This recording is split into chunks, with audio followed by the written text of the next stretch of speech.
Hello दोस्तों, आप सभी का स्वागत है ऑप्ट्यूजर्स पे। आज हम लोग PHU MA economics entrance examination के पेपर का हल करेंगे और ये लास्ट पार्ट है इसका। 100 से लेके 150 तक के क्वेश्चन को कवर किया जाएगा इसमें। तो जो लोग चैनल पर न्यू हो चैनल को सब्सक्राइब कर लीजिएगा, ज़्यादा से ज़्यादा शेयर करिएगा। क्वेश्चन नंबर 100 देख लेते हैं। The inverse of matrix exist only when the value of determinant associated with the matrix is. तो 100वें जो क्वेश्चन का आंसर आपका हो जाएगा वो फर्स्ट है, यानी नॉट इक्वल्स टू 0। एक मैट्रिक्स का विलोम विद्यमान होता है अगर उससे संबंधित सारणी का मूल्य हो 0 के बराबर नहीं। Integration of e⁻⁷ x is, इसका हो जाएगा आपका आंसर थर्ड, यानी e⁷x जो e⁻⁷ x का समाकलन है वो आपका ऑप्शन जो है थर्ड करेक्ट है। In which of the following year growth rate of Indian economy is constant price has been lost? 102 का आपका उत्तर हो जाएगा चौथा वाला, 2012 और 13 में रहा है ऐसा। यानी निम्नलिखित में से किस वर्ष में भारत की समृद्धि दर स्थिर कीमत पर न्यूनतम न रही है? तो 100 आपका 2012 से लेके 2013 में। 103 देख लेता है क्वेश्चन नंबर। तो increase in the money supply will lead to, क्या करता है आपका मनी सप्लाई इंक्रीज? तो आपका डिमांड पुल इन्फ्लेशन क्रिएट करता है। हिंदी में देख लेते हैं। मांग की पूर्ति में वृद्धि उत्पन्न करती है मांग के जन्य मुद्रास्फीति, यानी आपका ऑप्शन सेकंड करेक्ट है। Excess demand over supply is called, क्या कहलाएगा आपका? इन्फ्लेशनरी गैप कहलाता है। जब हमारी एक्सेस डिमांड ओवर सप्लाई हो जाती है तो इसको इन्फ्लेशनरी गैप बोलते हैं, यानी पूर्ति से अधिक मांग होने का कहलाता है क्या? स्फीतिक अंतराल। 105 जो है क्वेश्चन देख लेते हैं। Interest rate in Keynesian theory is uh, क्या होता है? 105 का पहला आपका ऑप्शन क्या है? करेक्ट है, मॉनेटरी फेनोमेना है ये, यानी किन्स के सिद्धांत के अनुसार ब्याज दर क्या है आपका? मौद्रिक घटनाएं हैं।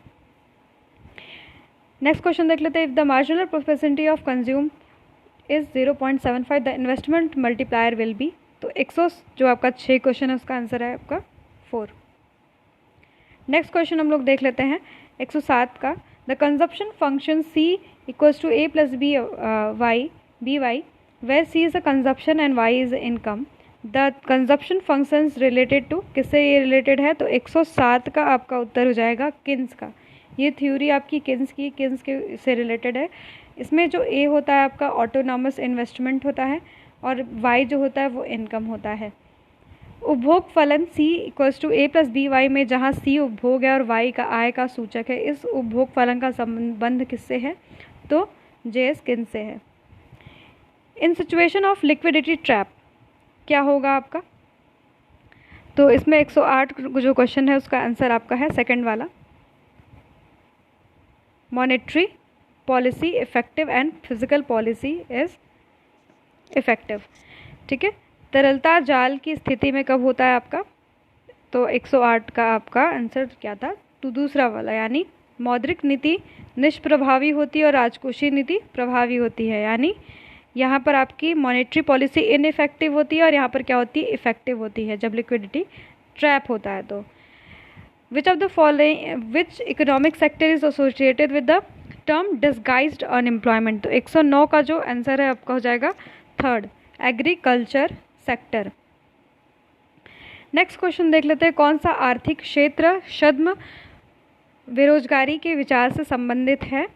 तो आपका 109 का आंसर हो जाएगा तीसरा वाला, यानी कृषि जो होता है ये आपके डिसगाइज्ड अनएम्प्लॉय यानी छद्म बेरोजगारी से संबंधित है। In which of the following year growth in industry production has been lower? तो किस साल आपका रहा था? तो 2012-13 में ऐसा चीज़ देखा गया था। यानी निम्नलिखित में से किस वर्ष में औद्योगिक उत्पादन में वृद्धि दर न्यूनतम रही थी? तो 2012 और 13 में। Inflation without government control is called, कौन सा इन्फ्लेशन आपका होता है?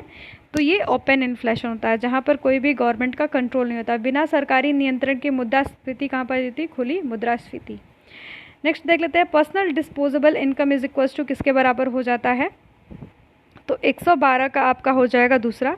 इसमें से हम लोग डायरेक्ट टैक्स जो है माइनस कर देते हैं तो ये हमारा क्या आ जाता है, disposable income, personal disposable income आ जाता है।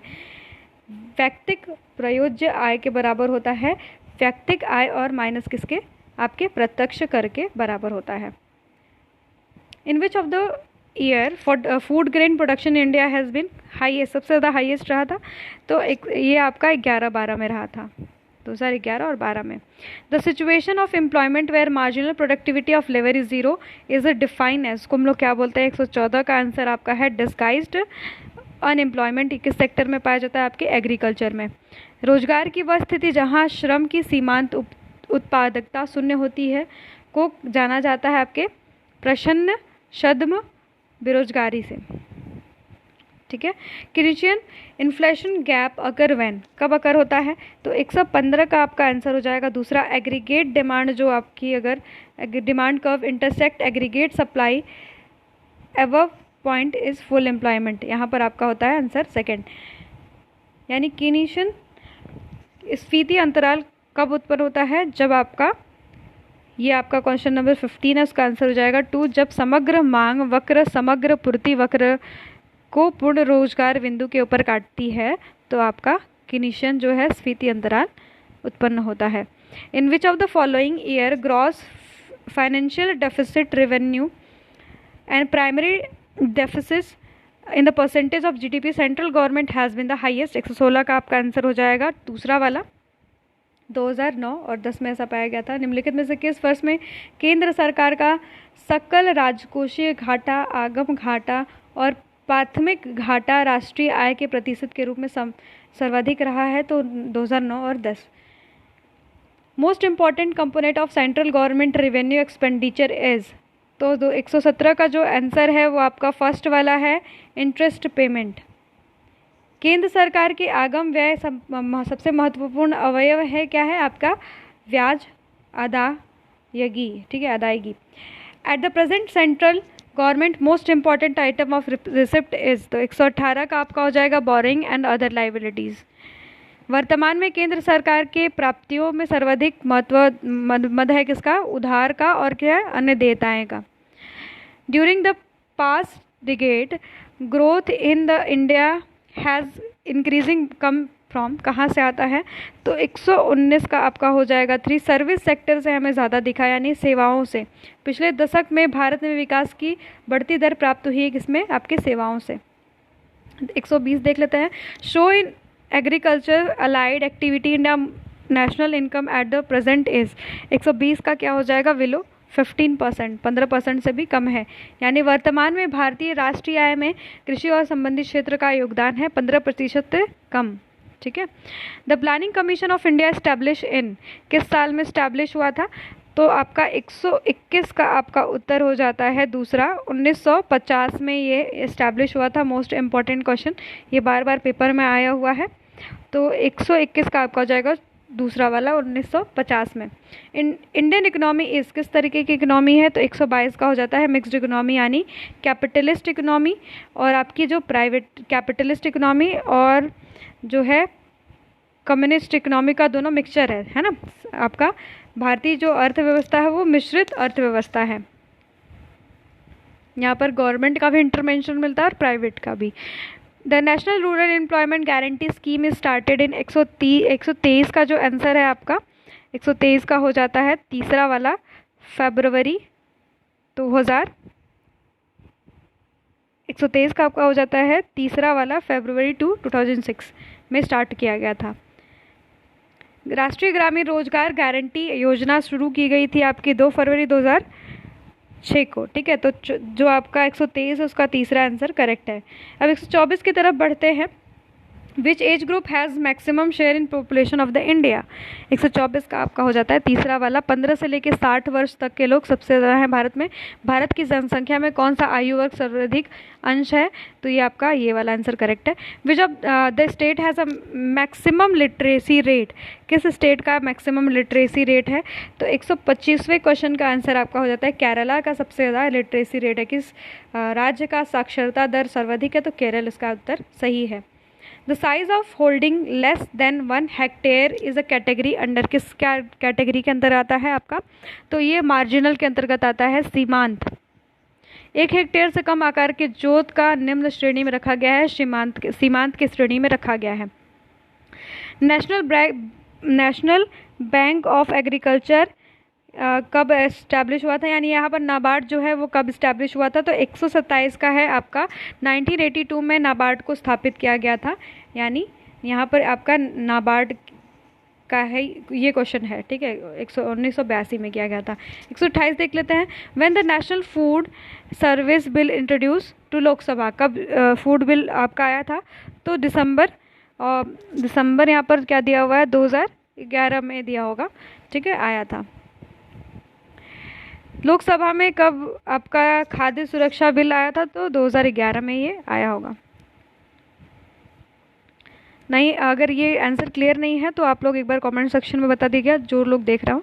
लिबरलाइजेशन प्रोसेस आपका कब, उदारीकरण की प्रक्रिया भारत में कब शुरू हो गई थी, तो इसका 129वें का आंसर है आपका 1991 में, यानी एलपीजी जो पॉलिसी है वो कब स्टार्ट हुई थी, एलपीजी, तो 1991 में।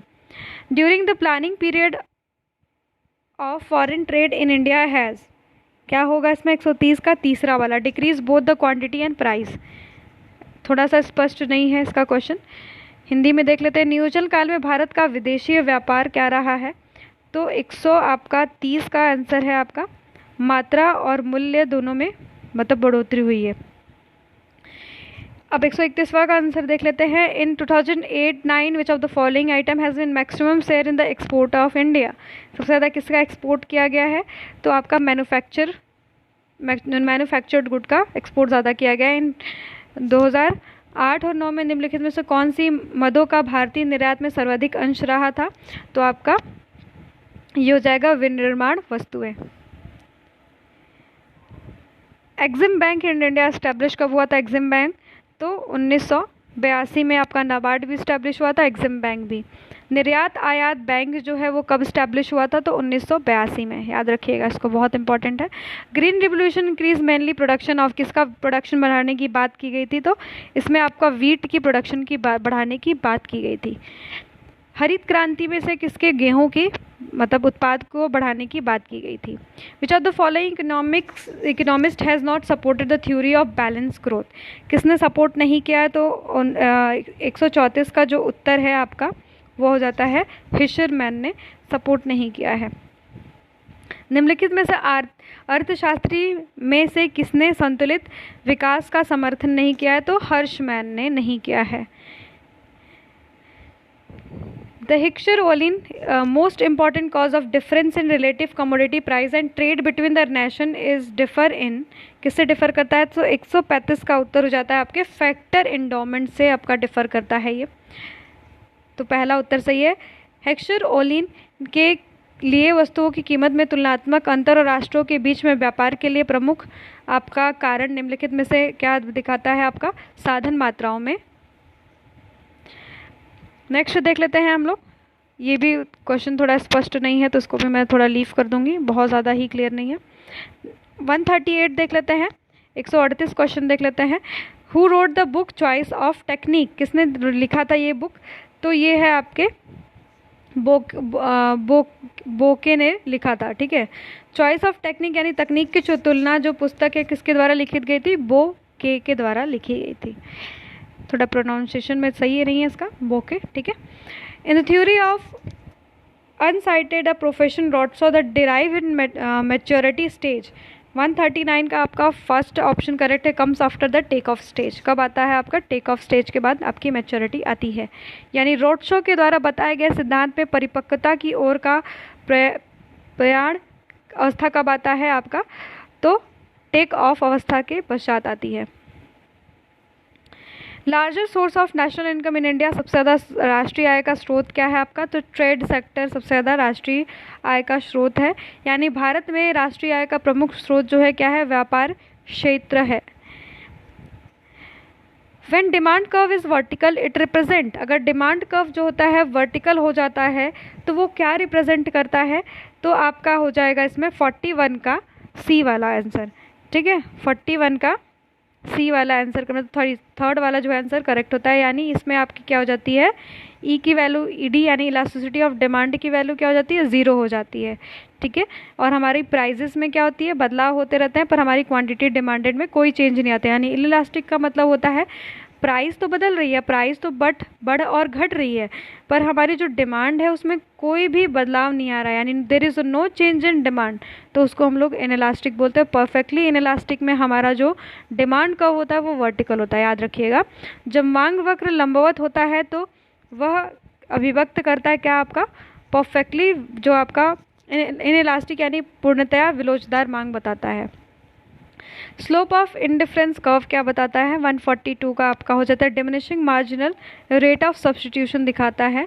उदासीन वक्र जो होता है आपका क्या शो करता है, हास्यमान सीमांत प्रतिस्थापन दर को दिखाता है। किंग डिमांड कर्व जो होता है वो किसमें आपका इज अ रिजल्ट ऑफ, किसका रिजल्ट है ये, तो 143 का आपका आंसर हो जाएगा मार्केट बिहेवियर की वजह से आता है, यानी ये ओलिगोपोली में पाया जाता है किंग डिमांड कॉन्सेप्ट। ठीक है, ओलिगोपोली में, याद रखिएगा, ये भी इम्पोर्टेंट है।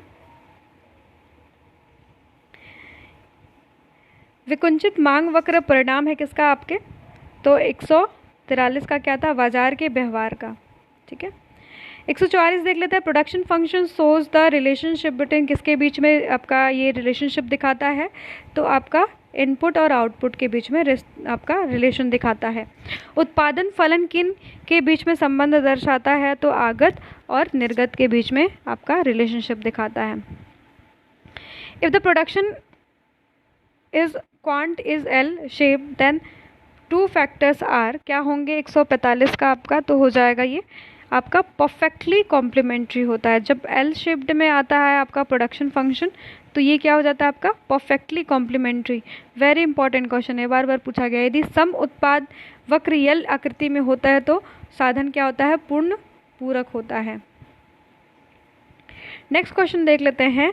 The marginal utility theory of equilibrium achieved when, कब अचीव्ड होता है, तो 146वें का जो उत्तर है आपका पहला वाला है, mu(x)/px = mu(y)/py के बराबर हो जाता है।